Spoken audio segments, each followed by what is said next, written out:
Puerto Rico, July 1995. The night sky was as dark as ink, with a crimson moon glowing faintly behind a thick layer of gray clouds. The countryside of Canóvanas held its breath in eerie stillness. Across the sugarcane fields, a thin mist hung low, and only the dry rustle of leaves and the monotonous drone of insects filled the air. But tonight, something felt wrong. Hector Jimenez, a 58-year-old farmer living alone in a small shack nestled deep in the cane fields, had just set a kettle of coffee over the fire when his black dog, Pancho, let out a long, mournful howl and backed away from the goat pen. A putrid smell, like dried blood, wafted in on the breeze. Hector frowned, his hand tightening around his hunting rifle. Every time that scent carried on the wind, his goats would end up dead. Dozens, without explanation. He stepped out onto the porch, eyes straining into the pitch-black night. Something was moving in the sugarcane field. Not a person, not a known animal. Something low to the ground, thin and swift like a blade slicing through shadows. Then, silence. The next morning, the townspeople buzzed with panic. 12 goats had been found dead, their blood completely drained, not a single drop spilled. On their necks, 2 deep puncture wounds, perfectly round, like the bite marks of a vampire. Since the strange shadow began haunting the region, animal corpses had been piling up with no end in sight. The authorities shrugged helplessly. The police blamed wild dogs. But Hector knew this wasn't the work of any ordinary beast. Elena Morales, a young journalist from San Juan, was dispatched by her newspaper to investigate the unsettling events in Canóvanas. She had heard rumors about the Chupacabra, a blood-sucking creature that preyed on livestock, but always assumed it was folklore, rural myth at best. But the growing number of mysterious deaths and the paralyzing fear gripping the locals sparked her curiosity. On her first day in town, Elena met Hector at a small bar in the village. The old man looked tired, but there was still fire in his eyes. "If you're looking for the Chupacabra," he told her, "don't just look down at the ground. It comes from places no one understands." Elena smiled faintly. "I just want the truth, not legends." Hector said nothing. He took a slow sip of rum. Sometimes the truth is scarier than any legend. That night, Elena stayed at Hector's farm. She brought with her an infrared camera, an audio recorder, and a motion detector. Even if she didn't fully believe, she came prepared. Just before midnight, a horrific screech rang out from the goat pen. Elena and Hector rushed out. Nothing there, just the overwhelming scent of blood and 2 dead goats, eyes wide in frozen terror.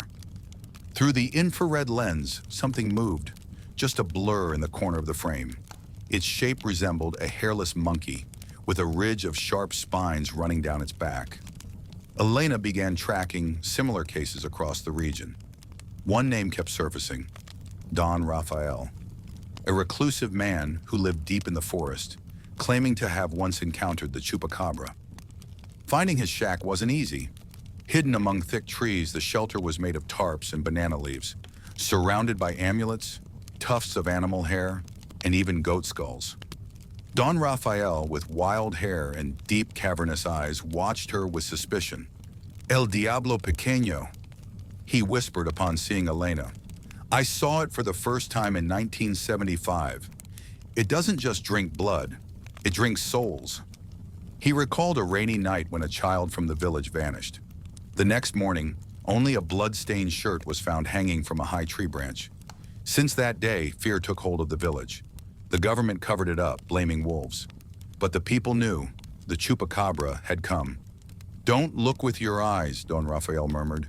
"Feel it in your bones. When everything goes unnaturally quiet, that's when it's watching you."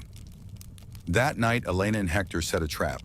They placed a live goat in a fenced enclosure, hid cameras all around, and waited in silence. Around 2 a.m., clouds swallowed the moon. The sky turned a deep, bloody red. In the distance, the faintest footsteps.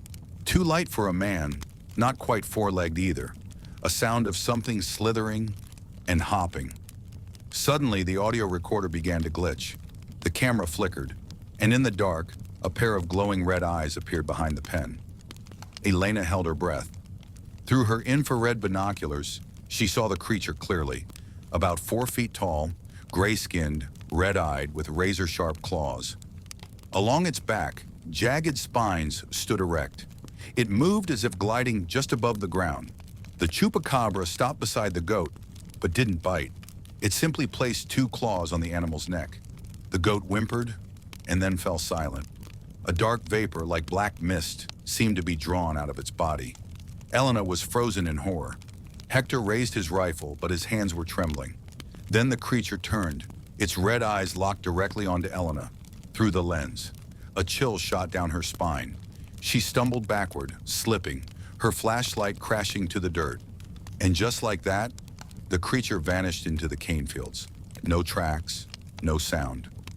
The next morning they reviewed the footage. Most of it was static, but in one blurry frame, a dark figure appeared, with red glowing eyes and a ridged silhouette. Elena sent the video to her editor. The next day she received a phone call. Stop the investigation. Do not publish. It's causing public panic. Elena sat in silence. Someone doesn't want the truth to be known. She returned to Canóvanas one last time to say goodbye to Hector. The old man only said one thing. Chupacabra is more than a monster. It's the darkness inside us. It takes shape when we forget our compassion. On the drive home, Elena glanced in her rearview mirror. For a split second, she thought something was following her.